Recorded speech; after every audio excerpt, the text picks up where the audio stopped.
Welcome to my UFC 249 recap, post-fight show, whatever you want to call it. Joining us to break down all the action from last night's fights, UFC 249, is UFC featherweight contender Shane Burgos. Shane, thank you for taking time out of your day to talk fights with me. No problem, brother. It was a great card last night. Still pumped up from it. Yeah, fantastic card. And today's a very also important day. Happy Mother's Day to all the mothers out there. Yep. So I know you have more important things to take care of than talking about fights. So we'll try to get through this fairly quick. I think we can recap this within 20 minutes and maybe at the end take 10 or 5 minutes questions of fans and then be out in 30 minutes. So before we get started and actually start breaking down the action, we got receipts. So do you know how well you did on the picks? I think I did pretty good. I don't remember exactly. Yeah. I wasn't really paying attention, but I think I did. What we did picture the whole card. There was 11 fights, right? Mm-hmm. Maybe I did like 9-2 or something like that. 8-3. 8-3. All right. I also did 8-3. Now we go. had similar picks, but this is what happened. So you guessed right on Olenek. He pulled it off. I picked Werdum, so messed up in there. I picked Ferguson, and you went with Gaethje. So you were up there. However, I picked Bryce Mitchell to win, and you picked Charles Rosa. And I also picked Henry Cejudo to win, and you picked Dominick Cruz. So neck and neck there. We're pretty even. Although we had similar picks, we kind of evened out with some of the underdogs there. Although I think Mitchell and Cejudo were probably the favorites, right? So yeah. Mitchell, I think, is a slight favorite too. Yeah, if it came down to it, you actually picked two underdogs in Olenek and Gaethje. So I would say you did a little better. But yeah. So let's get into it, man. The main event, it was a great fight. It was a fantastic lightweight battle between Justin Gaethje and Tony Ferguson. I mean, it was everything that we wanted to see and more. It was a fantastic fight. It ended in a 5th round stoppage. Obviously, Gaethje claiming the UFC interim title. Were you surprised about, first of all, Gaethje's cardio? Because you mentioned how if he was going to win within 2. And if it got, later into the fight, Ferguson was probably going to take home the W. Honestly, the entire fight surprised me. It was a fun fight, but it didn't go exactly how I envisioned it going. I thought it was really one-sided. I thought Gaethje won every single round. Even the round where he got dropped, I think it was the first or the second round. Yep. Yeah, I thought he still won that round. I was surprised at how one-sided it was. Yeah.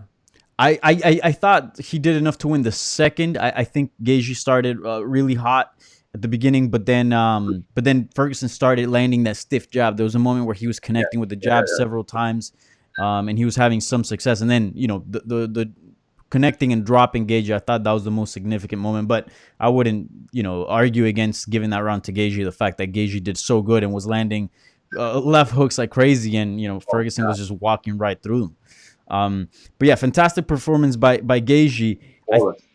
What's up?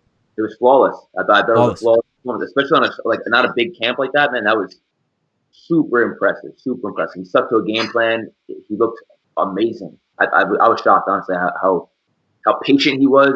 I thought he was gonna come out a little hotter in the beginning and just try to take him out in the first round. But man, the dude had cardio for 5 rounds. He went 5 hard rounds with Tony and didn't really take a step back.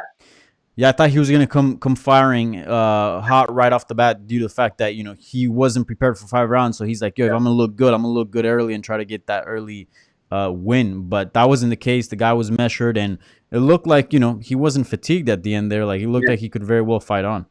He kind of got the complete opposite. I was thinking like a 1st round finish. He actually got a 5th round finish with only a couple seconds left. And the last punch he actually threw was a jab, which is the crazy part. The punch that ended the fight was a jab, which he didn't start throwing jabs, if you noticed, like the 3rd, 4th, and 5th round. Yeah. Then when he started throwing those jabs, he was really snapping like Tony was. Yeah. Yeah, and this is super interesting because it ended that whole mystique that we were talking about on the preview video for UFC 249, where we were all hoping to watch one day Ferguson versus Khabib. That kind of seems out the window. Did you feel bad at some point during that? Because I'm not gonna lie, I was a little bit heartbroken. No, I'm a big Justin fan. I really like Justin Gaethje. I was rooting for him anyways, so I was happy that he won. But it does, as the fan of me, it's kind of like, damn, that fight kind of off the table. So the only way that fight's gonna happen is one or two things. Tony's got to win a bunch of fights and hope that Khabib stays around, right? Or Justin beats Khabib. And if Justin beats Khabib, then you can kind of do that, maybe. So that's the only like that. Other than that, I don't really see that fight happening anytime soon.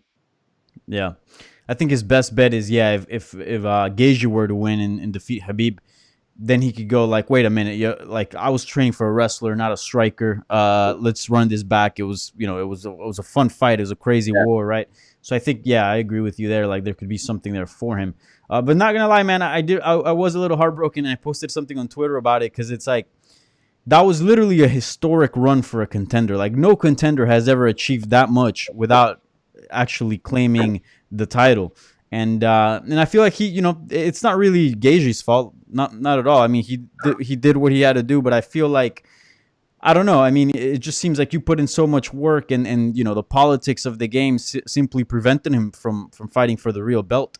Obviously, some bad luck as well and injuries, but it just feels like Tony deserved to fight for the real belt, and it sucks that he might never get to say that. Who knows how his career is going to go from now? That's true. I didn't even think of it that way, but when you say it that way, it does sound a lot. That sucks, man. It does suck. Yeah. Undefeated since, I believe, like, 2013, 2012, 12-fight win streak. Like, yeah, it's crazy. Where do you think he goes from here? I don't know, man. That's a good question. Him versus, I don't know. So a lot of people talking about him versus Dustin, which is an awesome fight, but I do think Dustin wins that fight. So I don't know if that would be the smartest matchup for him to take. So I don't know. And if he loses that one, that's 2 in a row. And then at that point, the title shot, he's 36 already. So it's like, oh, shit. So I don't know. I think he might have to take some time off. I know he just had some time off, but he probably should take some more time off, let the division play out a little bit, and try to jump in there and make a strategic move with a matchup that would favor him. Yeah. Something interesting, speaking to Pettis in his post-fight scrum, he said he actually wanted the loser of that main event. He won, obviously. Would you be okay with Ferguson and Pettis? 2, right? Because they fought before. Yeah, that'd be cool. That first fight was fun, so that would be cool. Yeah. That makes sense. That makes sense. I see RDA asking for it too, but I guess Pettis wants to go back to lightweight. Yeah, and I believe that fight was fun, and it was actually stopped in between rounds, right? Because Pettis had a broken hand. Yeah. So that could be it. But yeah, it certainly sucks for Ferguson, but that's the nature of the game. Yeah. Phenomenal performance by Gaethje. After watching that, do you think he's the guy to get the job done against Khabib? It's styles make fights, man, and that it's not that fight with Khabib is going to be completely different. Tony didn't even shoot a takedown. He went for an MRE roll once, and it's going to be 2 completely different fights. So it's hard to really gauge how that fight would go because Tony didn't even shoot. You know what I'm saying so. And who's the last guy that really tried to take Justin down? I'm trying to think anybody that's tried to wrestle him. Yeah, I'm trying to think. I don't think anyone really has tried to wrestle him. I mean, let me pull up his record here. Let's see. Yeah, nobody. I mean, the last fighters that he's fought, for the most part, have all been strikers. Donald Cerrone, Edson Barbosa, James Vick. And then even before that, on his losing streak, Dustin Poirier, Eddie Alvarez. Right. So, yeah, to be honest, I don't think anyone has really tried to wrestle him. Yeah, so it's hard to say. Like I kind of do wish he would have fought a wrestler, but even that, the level of wrestling like Khabib, he is the best wrestler probably in MMA period. So it's going to be hard to really break that down just based off of Justin's last performances. But the dude hits hard. That's an absolute fact. And props to Tony because Tony didn't even get dropped, he got stumbled a couple times, but he never went on his butt, he was eating some bombs, man. I couldn't believe how good his chin looked yesterday. It was out of this world. It was ridiculous. And even at the end with that jab, it looked so weird where he was like kind of stumbling. Like it looked kind of like I'm glad they stopped it. Yeah, but even then he was like, yo, I'm still down to scrap. Like, what are you doing? Yeah, I was 100% fine with that stoppage. Even though he was on his feet, it was like at that point you already took almost 5 whole rounds of damage. It's like, why let him take any more? Especially when he's wobbling around. I'm 100% cool with that stoppage. Yeah, the fight was over by that point. Yeah. How confident are you that Gaethje gets the next shot? Because like everyone's kind of assuming, oh yeah, he's fighting Khabib next, but at the same time, literally the guy he beat got skipped over once with an actual interim title. I'm pretty confident just because I saw some back and forth with Nate and Connor on Twitter or on Instagram, I think it was. They're both talking some shit, and Connor's telling him to sign a contract, and I think that this actually worked out for that trilogy to happen. So I think Connor versus Nate is going to be on the table next, and that's not. I would if I'm Connor, I wouldn't jump right into the Khabib fight anyway. I would probably get another fight in before, build up the hype a little more, and then go and fight Khabib if I was Connor. Yeah, and what a better fight to do than the Diaz one? A fight that it's winnable because he's actually won it, Yep. and also it's a trilogy. You know, Nate Diaz is Nate Diaz. It just seems like the perfect fight. It's a money fight too. He's gonna make a stupid amount of money, so yeah, it just makes sense. Yeah, for sure. All I gotta say, and this is the last thing on this. Yeah, Gaethje has to get the shot. I mean, and it's not even. Yeah, of course he deserves it. You know, now on a 4-fight win streak, and you know, phenomenal performance against Tony Ferguson. But also on the flip side, on what I was talking about, kind of feeling bad for Ferguson. It would be a shame if you really kind of sacrifice that win streak and that crazy run of what, since undefeated since 2012, 12-fight win streak, and then not give the guy that beat him and ended that, not give him a title shot. That'd be a true shame. It would be. I don't know if they're gonna be able to do that. And not only that, but the dude's got 7 fights in the UFC and 9 bonuses. Yeah. Come on, everybody. He's guaranteed fireworks every time he fights. You know you're gonna get a fun fight. I think the only fighter that you can literally guarantee every single time. It's hard to say that about every fighter. Some guys have hit or miss fights. Like even me, like I think I've had some fights where I'm like, that was fun, not that good. But like Justin Gaethje, every single fight this guy's in is super entertaining. Yeah, and I don't know if you followed his World Series fighting career, but me coming up as a media member in South Florida, World Series of Fighting went a lot to South Florida and hosted events there. So I got to actually see him win the belt, the lightweight belt there, and I interviewed him post-fight and all that. And like every single fight that he had at World Series was insane. Yeah, it was crazy. Yeah, I've been following since then too. Yeah, he's a madman. All right, well, let's hope that fight goes down. I think it's obviously the fight that makes sense. And look, if you beat Tony Ferguson and if you end that win streak, you have to get a title shot. Come on, so, come on, UFC, make that happen. I agree. Yeah. I don't see why I can't. So let's talk about the co-main event. Very interesting fight here. A lot of layers because a lot of weird things happened post-fight with Henry Cejudo calling retirement after defeating Dominick Cruz. But in your mind, first of all, there were a lot of unknowns about Dominick Cruz. What was your assessment on him and his performance? I think Cejudo did a really good job. He, like we said before, like what are the keys to beating him? He had good power and he was patient. Not only was he patient, he was doing an awesome job with the low kicks, which I think affected Cruz's movement a little bit. He didn't really give Cruz time to get his flow going because he started blasting low kicks right out the gate. So I think that I think Cruz didn't look like Cruz normally looks, but I think that's more credit to Cejudo because of the low kicks that he was throwing. Yeah, Cejudo was definitely on point. Dominick Cruz, you know, it wasn't by no means an embarrassing performance, but I do think he looked a bit slower and heavier than he's normally looked throughout his career. But, you know, 35, you know, coming off a big injury and a long layoff, it's kind of expected. But even with that, I still think he looked all right. Should he continue fighting? What are your thoughts on what he should do next? Yeah, for sure. I think he's definitely. I think he should, and I think he will. I don't think he's going to go off on a 2-fight losing streak. I think there's still fights for him to win at the highest level at 35, and especially now that Cejudo says he's leaving. I mean, the door is basically wide open for him to have a. I mean, him and Sandhagen make sense now. Him and Sandhagen fight, and then you got Aljamain Sterling and Peter Yan for the belt. I guess that's what I would assume. Yeah. And let's talk about Cejudo, the second part of this equation. He called retirement. Were you expecting that at all? Not at all. Not even a little bit. Dana said he wasn't surprised, but I guess I wasn't.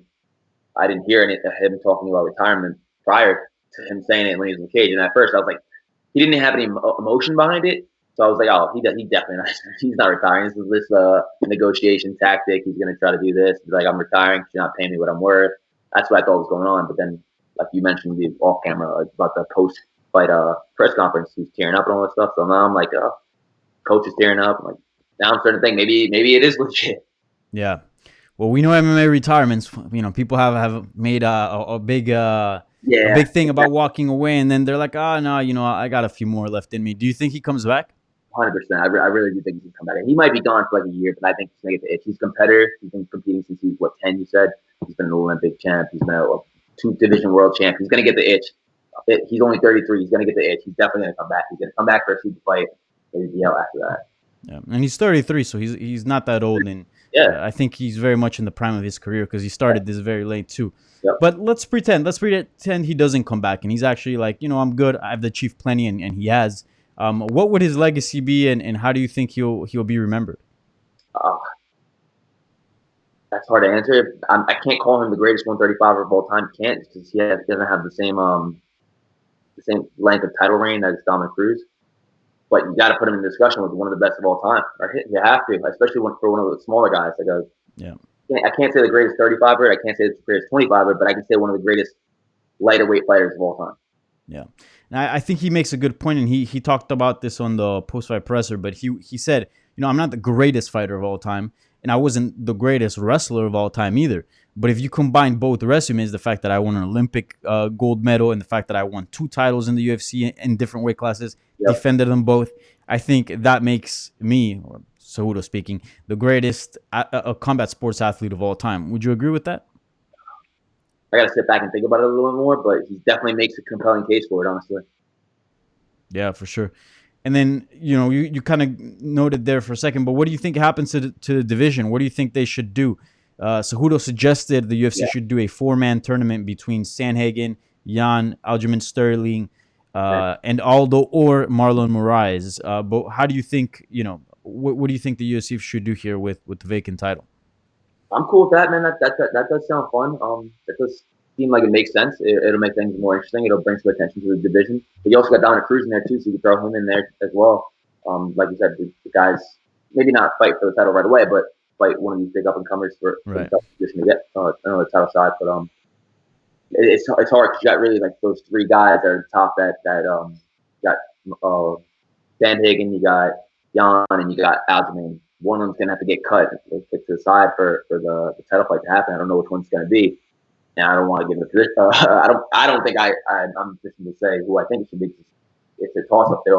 What's Jan 5-0 in UFC? Jan is 5-0. The knock with him, and he's had a great performances, but I think Cejudo's right about this. And I'm not taking this is just a sober assessment about him, but his record is good, but I don't think he's beaten any super top contenders.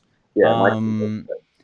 Here, let me pull up his record. It's don't get me wrong, he's gotten some solid wins and he's looked good, but he hasn't beaten some of the guys that you go, okay, after that, definitely a title shot. He beat Uriah Faber, that's nice. Uriah Faber's solid. Jimmy Rivera's solid. John Dodson is solid. But those guys, I would say they're more like top 10, top 15 fighters rather than like a top 5. So I guess you would do Sandhagen versus Sterling. That makes sense, right? Just based off resume. Yeah, I wouldn't hate. Again, Moraes got that win over Aldo. I think he's kind of been forgotten because out of all this, because Aldo has been put in sort of the title picture, so that it's kind of assumed that he lost to Aldo, but the fact is that no, he does have a win over him. So maybe have him in the equation. I do like the tournament idea. The only thing about that is that once the tournament is done, all the top contenders would be knocked off immediately within one format. So it's fun, but then who'd be next?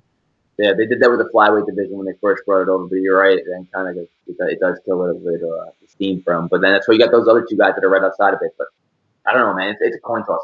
Whoever gets it, it's gonna be a fun fight regardless. You get those 3 guys, 4 guys really, that whoever they get a title shot to. Yeah. It's hard to say who deserves and who doesn't deserve because all 3 of them are in a good position.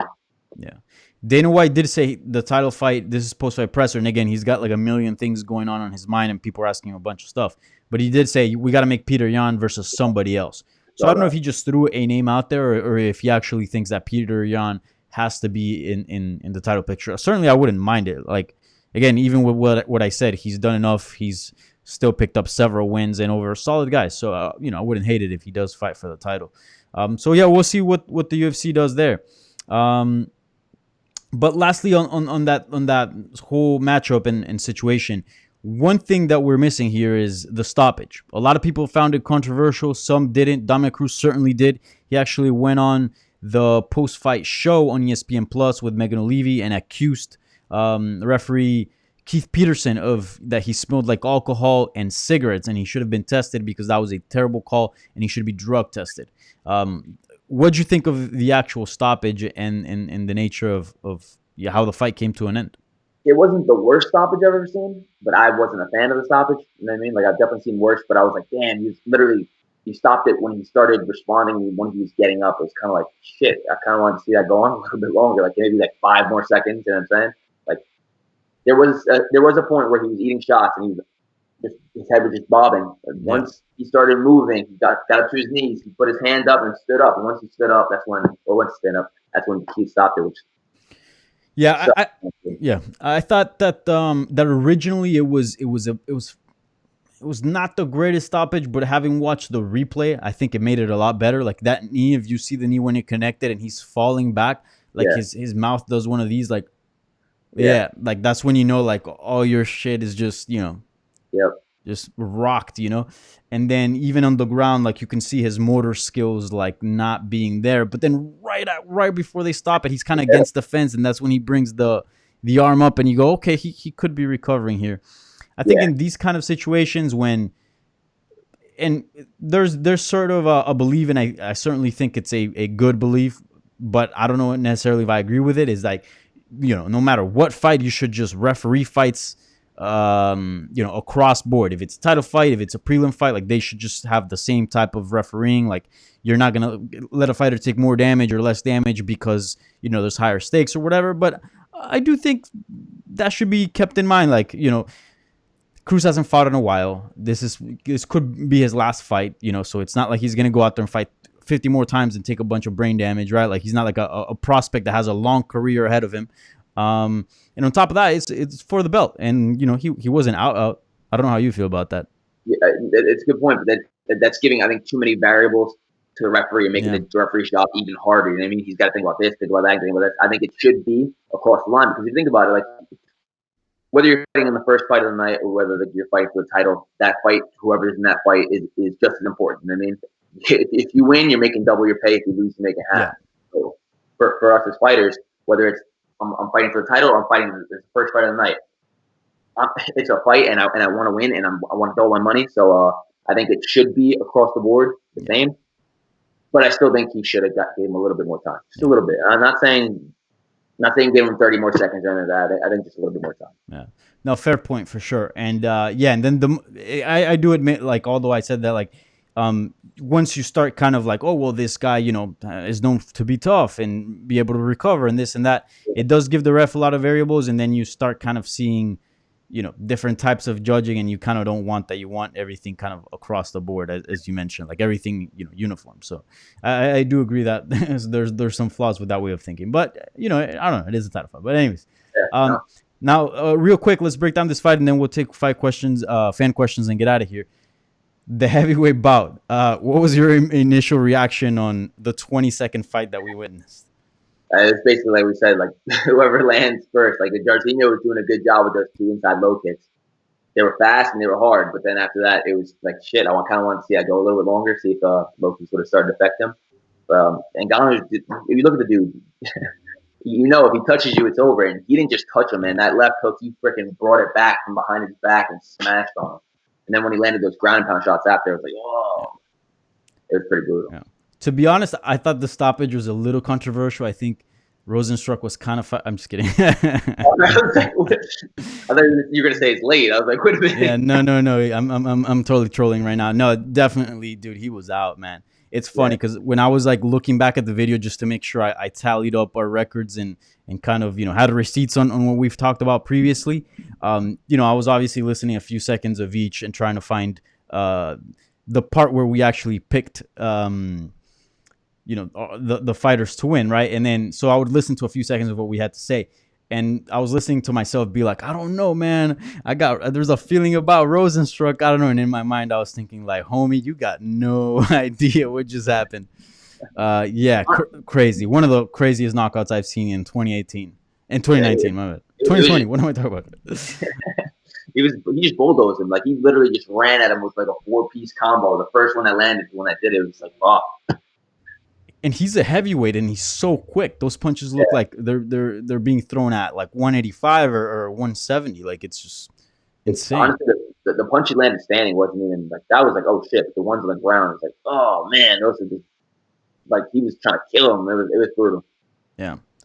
Well, fortunately for Jairzinho, he did post after the fight was over that, you know, he's okay and he's doing all right. And also Dana White said that only 2 people were transported to the hospital. Nico Price, because he was banged up pretty bad, and Tony Ferguson, obviously. So we know Jairzinho is okay. So So yeah, that's always good because it was a scary knockout and it took him a bit to kind of get his bearings back. So, you know, whenever Ngannou knocks somebody out, I'm always scared for that person's health. Yeah. But yeah, it seems he's okay. What do you do with Ngannou next, man? I mean, he's in a dude. I would say out of all the winners from that card, he's like in the worst position because like a heavyweight is always the biggest gamble, given the fact that these guys got power. So you don't want to take a lot of fights. He's also completely proven he's next in line. But then at the same time, not only do you have a fight pending with the trilogy with Miocic and Cormier, but also the champion, you know, doesn't have any plans of defending the belt anytime soon, recovering from injury. And also, you know, as I mentioned in the preview video that we did, he's a first responder, which is very commendable. And shouts out to Miocic, and he's more focused on helping people during these times. I would say you can either do, you could, I mean, I don't think DC wants to do it, but you could do DC versus Ngannou for the interim title. Mm-hmm. That's the only fight that I think would make sense for Ngannou. But if I'm Ngannou, if the dude's making heavyweight money already, just sit back and relax, man. With this whole quarantine shit going on, just sit back, relax, train, enjoy your life, and wait for that fight to be over and then jump in. Because he's on a four fight win streak with 4 first-round knockouts. No one's forgetting about him. Like, everybody knows who he is. If you're a fan of MMA, like, at this point, like, you know who Ngannou is. You know he's probably one of the scariest punches in the UFC. So if I'm him, and if I'm his management team too, I'm telling him just sit back, relax. You're making enough money from this one. If you do want to fight, I would say start push for the DC fight. But other than that, I wouldn't fight unless it's for the title. Yeah, dude, I think he can put away DC. So not that I'm trying to protect DC in any way or whatever, but I think he, you know, he's done enough to deserve that trilogy. And again, something we learned from the Gaethje Ferguson fight, like, you know, you pair these guys up and you think, you know, it all works out, like the bigger storylines work out, but not always. So I'd like to see sort of that trilogy kept intact. Because if he loses, I don't know if, you know, I don't know how that would work against another fight with the trilogy fight with Miocic. So keep that fight. But at the same time, I know that Ngannou deserves to fight for the title. So it's just a really weird situation. I guess the best thing is, sit back and wait it out. And hopefully they're able to book Miocic DC. If Miocic decides to like not fight till the very end of the year, or maybe even early 2021, do you think he should be stripped? I don't like the word stripped. It sounds like it just sounds bad. I feel like the only time you should be stripped is if you did something wrong, or I mean, it's not really his choice. It's a health thing, and then on top of that, it's he's got a responsibility. So I don't know. I say do the interim title. That's what I'd say. Yeah. I say even if Ngannou wants to, you know, get another fight in, do the interim title with anybody else but DC, and then keep that trilogy, or just wait it out. But yeah, I think we're on the same page about that. All right, man. Well, those were the main 3 fights. So we're going to open things up for fans to ask any questions, you know, for myself or Shane or both, for, you know, anything really. But if anything we didn't touch on this video, any other fights, because a lot of things happen on that card. There's a lot of fights.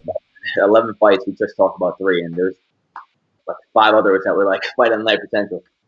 Yeah, no, for sure. It was a fantastic card. I mean, as far as the matchmaking is concerned, I think it was the best fight card to resume fighting. Like, you know, you don't want you want to go out there with a bang, you know. So yeah, it was a fantastic card.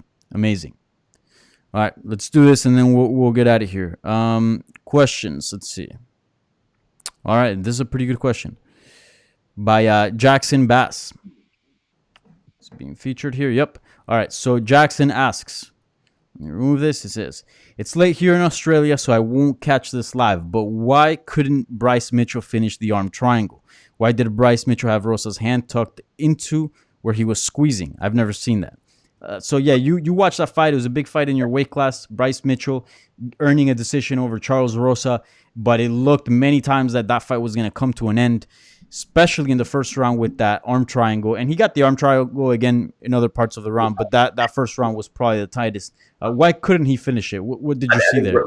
One, Rose is super tough. Yeah.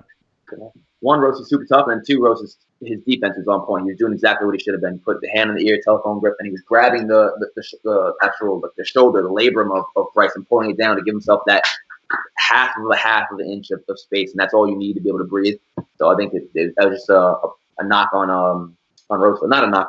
Props to Rosa for his defense. Yeah, Rosa's defense was on point. Like, he was so great. It's just he had no offense, so that's really what cost him the fight. But as far as a defensive fight, like if you're just trying to fight for self-defense, Yeah. You know, that dude passed that test with flying colors.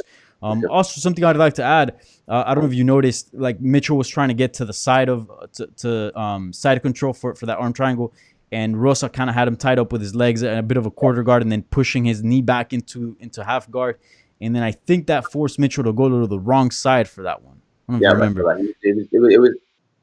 It's funny because there was only I think Mitchell landed 40 strikes in that entire fight, which is not a high number, and Rosa landed 5 strikes. I think that was the most entertaining, like almost non-striking fight that I've seen. That was his grappling looked. It was fun. It was so fun to watch. See him. He was constantly attacking the whole time he was on top. There wasn't really one spot where he was just laying on Rosa. He was constantly looking for the arm triangle or that twister. How many twisters attempts? He attempted that thing like 4 or 5 times. Yeah, it's crazy. And he had it in at one point, and the bell rang in the second round. Yeah, for sure. Yeah, that one was tight. I mean, he's amazing with those.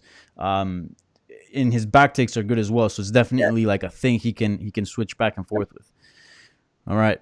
Sean A has a question. He asks, did Tony look bad or did Gaethje look good or both? I think Gaethje looked good. I think 100% Gaethje looked good. I don't think Tony looked bad. I think Tony started out good, but Gaethje started throwing those calf kicks. He started throwing those bombs, haymakers.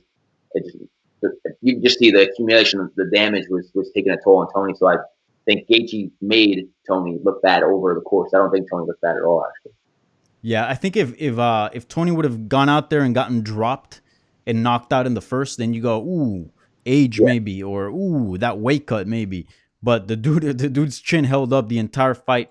He had a good offense as well. It just seemed like Gaethje was not going to lose to anybody that night. No, he was on fire. Like that was a flawless performance. Yeah. The only thing I would like to add, I think maybe the fight could have looked differently. I'm not saying the result would have been differently, but maybe it could have looked differently if Ferguson would have actually had a training camp for that fight rather than for Khabib. He did say in his post-fight interview, like, man, I was training for like one of the best wrestler really in MMA, and then I got the most violent striker in MMA. I think that's fair. That's a good point. Yeah.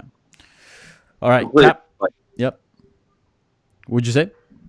I said it made it a completely different fight. He was fighting. He goes from fighting one of the best wrestlers who's probably working on just jiu-jitsu and wrestling all the time to fighting a guy that's not going to even think about going for shooting, guy that's blasting your legs with low kicks, throwing overhand rights and left hooks. So it's 2 completely different styles to train for. Yeah. And also, I'd like to add this. I don't think we mentioned it, but shouts out to Tony Ferguson because, you know, in this day and age where a lot of fighters, and you know how this works, especially guys exactly like you, when guys are very good and coming up and might not have the name of a veteran that's been around the game for 10 years, you know, or been around in the UFC for 10 years. A lot of guys avoid fights and they kind of try to plan out their career and, okay, I'm going to fight this guy and, you know, I don't want to fight this guy just yet. Maybe I'll see him down the line. Ferguson had everything to lose, and yet he's like, I don't give a fuck. I'll take anybody that they put in front of me. Short notice, pandemic, let's do this. So shouts out to that guy. Yeah, 100%. And the fact that he's 36 years old too. He could have sat down and been like, you know what, I don't have many fights left in me. Let me just wait for the Khabib fight, and we would have all been like, dude, you got a point there. But he sacked up and he put it all in line. Yeah. Ferguson is a champion in my eyes here. So he might not have the belt, the undisputed belt, but uncrowned champion for sure. All right, so we got a little bit of matchmaking going on by Captain Underpants. He says Cruz versus Aldo. I didn't think of that. That kind of has a nice ring to it. I did think of that when we were talking about it before, and that is a fun fight, and that could main event right there. That would be super fun fight. 5 rounds of that too. I'm sign me up. Yeah, and I feel like it doesn't disrupt any of the hierarchies, you know, in the rankings, because it's 100%. Like they're kind of both the same spot, you know. Just two names. You got the best 45-year all time versus the best 35-year all time. Hell yeah, I want to fucking see that. Dude, yeah. Shouts out to Captain Underpants. Yeah, that's the fight to make, 100%. And also striking wise, like Aldo's power and kicks, and we're also not talking about the best featherweight of all time against the greatest bantamweight of all time, but we're also talking about like each of them achieved all that within striking. So it's a fun fight. Yep, take it. Yeah. All right. Spike DeVito says, you know, not really a question, but just throwing some love your way. He says, Hurricane, you're a killer. Can't wait to see you back. Thank you, man. Soon. And then Captain Underpants follows up what's next for the Hurricane. You did talk about like sort of your future in the pre video that we did, but for those that missed it, give us an update on where you at. June. I'm looking for June. Sometime in June. I hope to have something announced within the next week or two, honestly. All right, I think we got one more. Let's see. So, Amy, we also asked the question, but basically, you know, saying the same thing that we were just talking about with Aldo versus Cruz being a great matchup, legend versus legend. And it says, does it interest anybody? Yes, it does. It interests us very much. I think that's a fantastic fight. They should hire Captain Underpants, whoever that guy is, for matchmaking. Yeah. All right. Any more question, guys? If you got any more questions, we'll answer maybe one or two more and then get out of here. If not, we'll call it quits here. Let's give it a second. All right. I think that is it. Well, Shane, I appreciate the time, man. I'm glad you enjoyed the fights. I certainly did as well. I think it was, you know, there's a lot of controversy surrounding the event. I still think there is. But that's a different topic for a different day and a much longer video. But I think we can all agree that the fights were fun, and during these times, like they come in good. Like it felt good to watch fights again.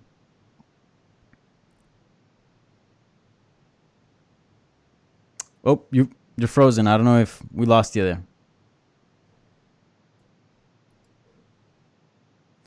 All right, I think Shane Burgos is frozen here. I don't know if he'll jump back in. If not, I'm going to end the video here. Oh, he's calling me back. 1 second. I don't know what the hell happened. My computer just literally stopped. Okay. No, we still got you. You kind of froze there for a second, but you're back. Yeah, basically, I was just saying, like, it felt so nice to watch fights again. And I think, you know, there was some controversy surrounding the event. And even wherever you stand on that line, I think we can all agree that certainly it was good to watch fights again. And it's just far more, it goes far beyond just entertainment, right? 100%. It was like I said before on the pre-fight, it's like it's my lifestyle. Like I just look forward to the weekend. Why? Because there's fights every weekend. So just getting back to somewhat of normalcy was refreshing. Yeah, for sure. All right. Anything you'd like to say to the people before we end the video here? No, thank you guys for tuning in. Thank you guys for the support. Next week. All right, brother. Well, I appreciate the time, Shane, and yeah, we'll stay in touch and see what's next for you. Hopefully, you get a good fight and a good name in June. Certainly, I think you deserve a big step up following your recent deal that you signed with the UFC. Thank you, brother. Soon. All right, man. Take it easy. Enjoy your Sunday. Thank you.